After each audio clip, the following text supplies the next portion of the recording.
Operation tiger जरी यशस्वी झालं तरी शरद पवारांच्या राष्ट्रवादीचे खासदार कुठेही जाणार नाहीत. आम्ही एकसंघ असल्याचं प्रदेशाध्यक्ष शशिकांत शिंदेंनी सांगितलंय. तटकरे आणि पटेलांच्या मुख्यमंत्री देवेंद्र फडणवीसांच्या भेटीवरही त्यांनी भाष्य केलं. आमच्या प्रतिनिधींनी त्यांच्याशी बातचीत केली आहे, पाहूया.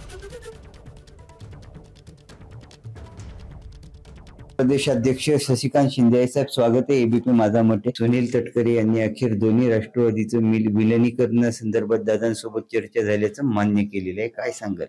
मी मागेही सांगितलं होतं की दादांच्या उपस्थितीमध्ये झालेल्या बैठकीमध्ये ज्या वेळेला दोन्ही राष्ट्रवादी एकत्र करण्याचा निर्णय झाला होता, पण त्यावेळेला वेगळ्या पद्धतीने चर्चा केली गेली की आम्ही दादा गेल्यानंतर लगेच आम्ही पाठी लागलेलो आहोत वगैरे, असं काही नव्हतं.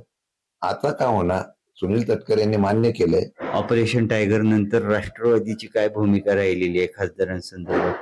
काही होत नाही.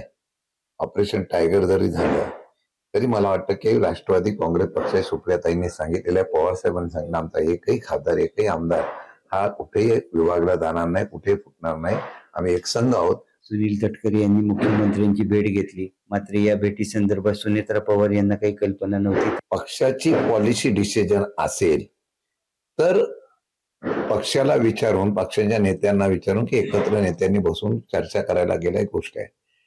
कोई काही शासकीय कामं असतील, काही मतदारसंघाची कामं असतील, काही वैयक्तिक कामं असतील, अशा प्रकारच्या जाण्याला प्रत्येक वेळेला विचारून गेलं पाहिजे असं नाही. मला वाटतं तटकरेंनी सांगितलेली जी आहे गोष्ट, त्यामध्ये त्यांनी सत्य परिस्थिती सांगितली की मी काही कामासाठी गेलो, जसं आमच्या जयंत पाटील साहेबांनी सांगितलं. डिलिमिटेशनसाठी भाजप चांगलंच उत्साही आहे का? मला वाटतं येणाऱ्या काळामध्ये डिलिमिटेशन ज्यावेळेला रद्द झालं तेव्हा भाजपला या असलेल्या संदर्भामध्ये पुढच्या अधिवेशनामध्ये डिलिमिटेशन कसल्या परिस्थितीत आणायचं आणि मंजूर करायचं म्हणूनच ऑपरेशन सुरू झाली, अख्ख्या देशात सुरू आहेत. मला वाटतं की या डिलिमिटेशन बद्दल भाजप आग्रही आहे, म्हणून अशा प्रकारचे ऑपरेशन करण्याचा निर्णय घेतला. एबीपी माझा, उघडा डोळे बघा नीट.